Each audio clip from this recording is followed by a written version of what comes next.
What is up, guys? It's Sir Grandpa of the Grace here, and yeah, I mean, I am a little late with it, but here we're gonna have a review of the new 2025 Thomas, so stay tuned. Here we have the guy. I already unboxed him like 2 to 3 weeks ago because I'm in uni dormitory, so yeah, I can't really make videos there, but I was curious enough to open him up because that's where I ordered him. So sorry for not having an unboxing sequence here. We're just gonna take a look at him like everyone else did and share our thoughts. So yeah, let's start. First off, I gotta say, I really appreciate Mattel doing this. I never actually thought in not just 5 since All Engines Go came out, but 10 years based on the merchandise, like what we've been getting since 2014/15, that we're ever gonna get this good again in merchandise.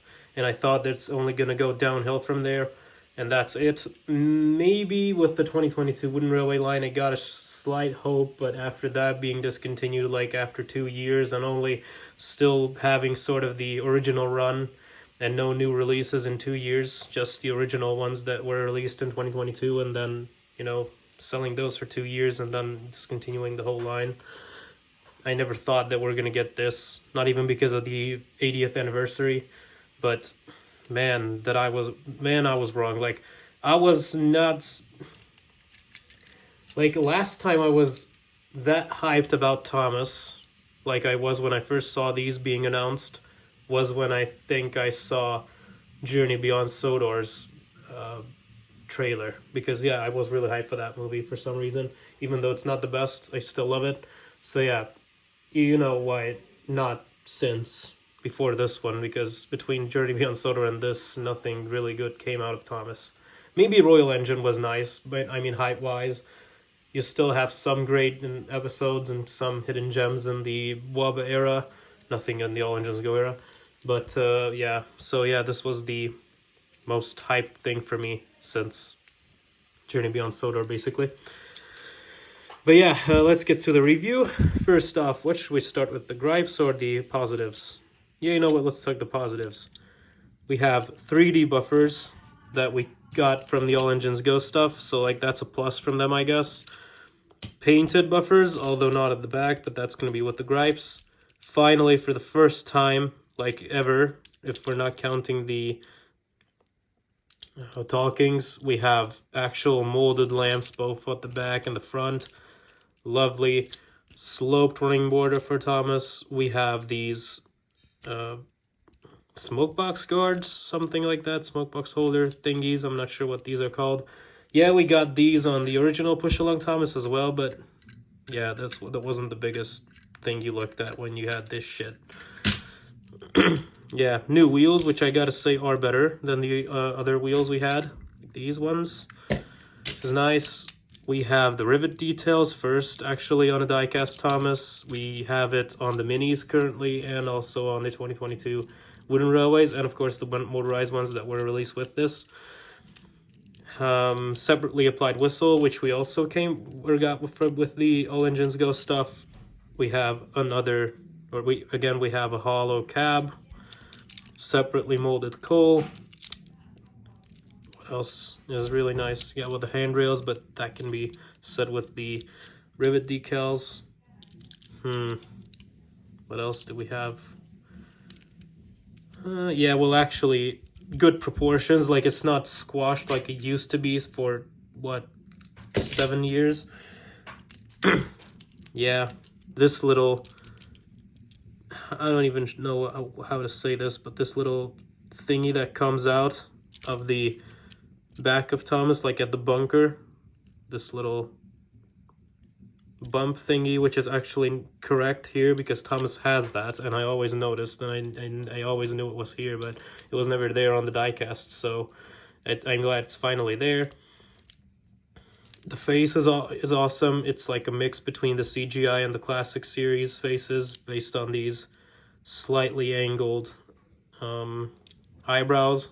And also, I like the fact that it's not looking dead on, you know, straight like they always did. Like, this has more life in it and more character ultimately. I like that shit. That's cool. What else could we say about it that's really, really nice? I mean, that's all, but that's plenty of things to get after this. Yeah, yeah, so it's plenty. Yeah, well, about the gripes, first of all, let's talk about the gripes that are not so big or so prominent, and then to the more major ones that are actually disturbing. So first off, the smoke box, the buffer painting, and the chassis aren't fully black. Like, look at this. Like, compared to the All Engines Go Thomas, look at the roof. It's like this really, really dark gunmetal gray. Same with the smoke box and the buffers. You can see it's not black. I mean, I'm basically, I think I'm the only one who actually noticed this, but so far from the videos and the reviews I saw, but yeah, it's really not that big of a deal. I just noticed. The second thing, the rear buffers are not painted, but you can paint that up all you want. Maybe we can still say that the chassis is still a little bit too wide for the body. Like, they could have made this a little bit, just a little bit wider now. But of course, it wouldn't have been it would have been proportionate, but it would have been too out of scale with the originals. I think they wanted to make it sort of in scale with the All Engines Go stuff.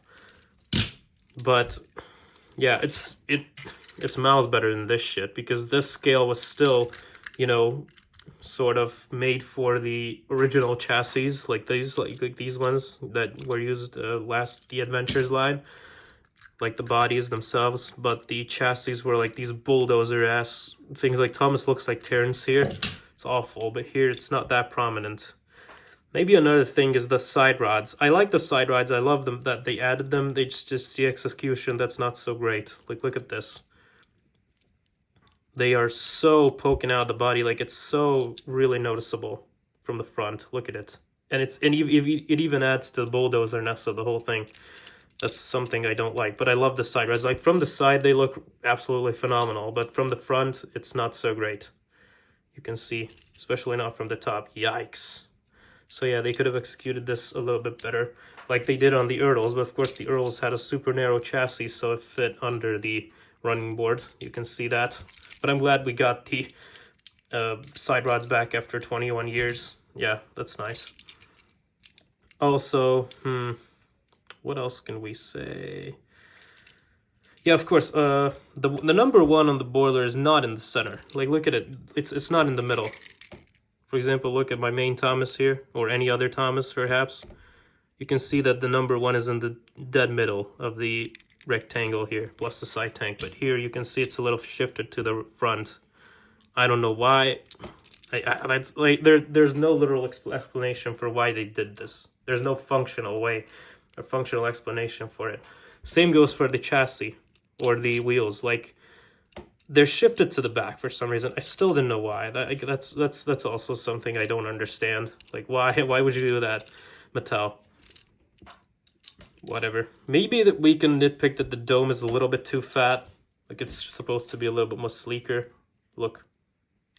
And the whistle maybe is too short, but yeah, these are really, really small nitpicks. Like, the biggest problem I have with it is the side rods execution and the wheels and the number 1 not being in the middle. It's a little bit wonky here with the proportions, I guess. And I'm not sure if that's noticeable, but if you look really, really closely, maybe this is not even shown on camera, but you can definitely see it with your naked eyes, like, too, that Thomas's body work is not not that straight going up. Like, it's a really, really slightly trapezoid shape. It's not exactly a rectangle or a square. You can see that it's sloped a little bit crooked here. Sloped a bit. It's not full dead on straight up. Maybe even is just my copy, but I don't think so. So it's a little cartoony like that, and I'm not sure. I noticed that immediately, but it's really, really not prominent. So that's why this is the least big problem on this list. And I actually messed up the whole thing because, yeah, I wanted to gradually go up on the list from least prominent to most prominent problem, but whatever. I just say what comes to mind here. You get what I mean. Also, It misses the water tanks. Look. Gosh, why do you use this as comparison? Jesus Christ, the worst fucking Thomas ever. Here. Also, while we're here, yeah, this is my main Thomas, so let's just get a stock standard 2013 Thomas from my Evolution.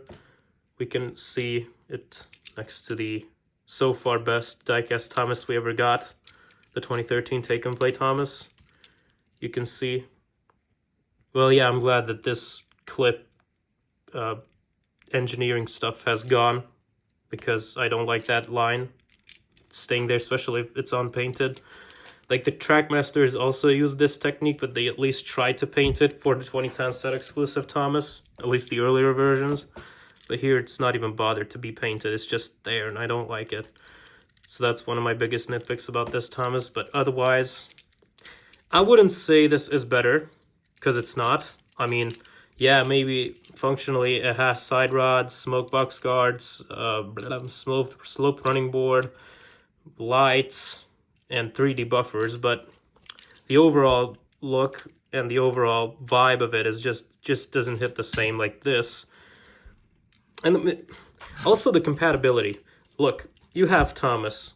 If you have a normal and Clarabelle, which are the take-alongs to the 2013 ones, or you have the most trucks, the most rolling stock, which, you know, were released mostly from Take Along to Take and Play, which are magnetic, and you have your main character with these clip connectors. And it's not even the Adventures one, so you can't connect this guy both ways to anyone. So yeah, functionally, like compatibility-wise, if your collection is mainly Take Along, Take and Plays, like most diecast collectors, you can't really use this main Thomas, even though it's the most accurate by itself. So that's a problem. That's why I still have this in my main collection. Well, not this one, my modified version, like this one, you know. But yeah, this is still the best Thomas functionally to use in your collection. This is not so much, but if you want to display this as a one-piece, you know, display piece, so to say, it's perfect for that. It's much better than this one because it's much more detailed. But for the things I said, this is not really as good in a main collection, or, you know, to make videos with or something, than this one. So that's a problem. But I still say this is one of the highest quality Thomas and Friends items ever since 2014. Like, yeah, mark my word on that. And yeah, we can do a little evolution here, like comparing it with the other Thomases. I mean, yeah, it's the most similar to Ertl. I mean, it has clip connectors, it has smoke box guards, it has a slope running board, 3D buffers, side rods, hollow cab, everything else. Like, this is just straight up modern Ertl stuff. Also pinwheels. Yeah, some of this stuff is still true to the 2013 Thomas, but by itself, it has more similarities with this. Oh, and it also misses the water tanks too, which is quite funny here. Yeah, the Ertl Thomas was great, but it's still not really cool to be used with the Take and Play take-alongs. Yeah, of course not. And there's a much better alternative. It's long, doesn't have the boiler stripes painted, funnel is weird, face is weird. Overall, it's just not a great Thomas to be used in main, but the nostalgia and the vibe is just phenomenal with this guy, so I love it. But yeah, the most similarities can be found between these two. Okay, next up, Take Along Thomas. I don't really like it, but it's still a good one. Much better than the 2014 slop that we used to get from 2014 to 2024. Yeah, look. This is better. Like, miles better. Look at it. The color, the number, the whistle, the face, everything. Yeah, clean and clear. But I still like Take Along. It has a vibe. It's just not my thing at its core. So yeah. Okay, we're gonna up our game a little. 2010 Thomas. If you want a classic looking Thomas, I recommend getting this one for the main collection, of course. I mean, this is basically just a model series 2013 Thomas. So yeah, well, the only nitpick I have is it doesn't have pinwheels, so it doesn't roll as great. But the paintwork and the quality of this was phenomenal. Like, the 2013 items are, like, they tend to scratch up more easily than this guy. So yeah, quality wise and durability wise, the the 2010 Thomas and the 2010 Take and Play line is the best, like, actually. Also, the take-along could be said, but the take-along had a little flimsier and not as strong plastic as the 2010 Take and Plays. Like, this is just so good. And these are more prone to, be sunbeat or sun damaged. Also, the metal starting to oxidize after some time. Like, this is not even that old. This is a 2008 Take-along Thomas, so it's basically just... Well, this is a 2012 copy of the 2010 Thomas, but it's still just 4 years older, and it starts to oxidize. Like, you can't really see the signs of that on this guy at all. And it's been like this since 2018, since I bought it on the flea market. So yeah, it's not just starting that recently. Also, you can see the flimsier plastic, like his face is cracked here, even though it's just been sitting in the box. Yeah. And I have a Take-along Thomas that has the running board chipped off. Like, the big part here is just shoved off here. So yeah, I mean, I glued it back, but it's still, that would never happen with this guy. But yeah, so durability wise, these are the best. But still, functionality wise, because of these pinwheels, the stronger magnets and the better face, it's just, like, this is best. The all-time best is the 2013 Thomas. And you can see another, like, the second most similarities with this guy: pinwheels, face, all that, proportions wise, everything. It's just, yeah. So basically, this Thomas is the mix-up of the Earl Thomas and the 2013 Thomas. Like, straight up, you want to mash these up and you get this guy. But I'm not complaining. So, I mean, yeah, maybe I was a little bit too harsh on it with the main collection type. If you really want to use this, you can. You can. Much better than this slop. Yeah, okay, what's next? Adventures. I like the adventures, but the sole reason for these connectors, like, you can, like, this is still the best coupling system ever on a Thomas item. I wish these came back. I even like these better than the smart magnets, because these are the most, like, the strongest pieces of coupling we could ever get. We got, yeah, and it's still compatible with the adventures. Mostly from the front, but if you really want, you can still connect it from the back, although the connection isn't going to be as strong as on the front. It's pretty weird. And it's not going to turn so easily without messing up the coupling, so I don't recommend doing it. That's also one of the reasons why I don't recommend this in the main collection. But whatever, so yeah. But the proportions still stayed the same from the 2014 slop. Yeah, this is also awful. Yeah, I used this Thomas in my main collection for some time. I don't know why, and I don't get why, but I did. But yeah, so that's why it's, all drawn on. My 12-year-old self wanted to make this look like a season 23 Thomas, or 13 or 14 years old. I have no idea how much I was. So yeah, well, it's not even worth to compare. Like, why would I compare it with this guy? I don't know. Yeah, also talking about the adventures, these had the best quality paint ever. Look at this gloss on it. Like, this is never ever gonna scratch off, even if it gets hit by a nuke. Look at it. This is how they should be done. The clear coat is to protect the details, and they did it here perfectly. Look at it. If, like, yeah, the best way to observe this is to put it towards the light. Like, here you can see that the details are above the clear coat. What's the clear coat for? To protect the blue? Why would you do that? But here it's perfect. Look at it. I have no complaints about it. And they actually continued with this to the push-alongs, so that's a plus, I guess. But yeah, this is slop. I'm not even going to say anything about it. This is slop. Well, they reverted back to the original way of putting the details, but I'm not sure how are these going to hold up. Whatever. Hopefully it's not like the 2013 shit. Okay, the biggest slop of all here. I'm not even going to say anything about it. I have a video of durability testing this guy, so yeah, I said plenty of information about it on there, so yeah, you can see what's happening here. I'm glad we got this done. So yeah, please get out of here. Thank you very much. Don't even show your stupid face to me. Anyways, I'm really, really glad about this guy, and I hope that we're going to get more of these. Actually, the James isn't so great. I don't like the wheels. I don't like the fact that the tender is just the all engines go tender. He's still too long, like the original push-along James was. He's too tall. and the face is too fat, but Thomas, Percy, and Henry are decent. Actually, Thomas is the best of them. Yeah, Percy has a bit like a strange face. It's a too baby-ish face, but yeah.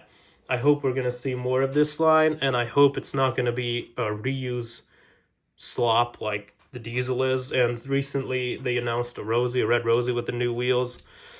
Yeah, it's not so promising, but we're going to see what the future holds for it. Yeah. We don't know enough information about those to actually, accurately judge them. So we're going to wait and see. Anyways, thank you for watching, guys. Here we have all of the Thomases from 1984 to 2025. We're going to put them out for you can decide which one you like the best. I mean, my king is still the 2013 Thomas, but this is a close second here. Actually close third, because the 2010 Thomas is still king as well. So yeah, basically this is how the Thomases went from that era, or from every era here of diecast Thomas and Friends. You can see here all of them. So yeah, thank you guys for watching. Comment, like, and subscribe, and if you want to share your opinions about this video or about that Thomas, feel free to do it in the comments. This was Sir Grandpa of the Grace, signing out. Peace.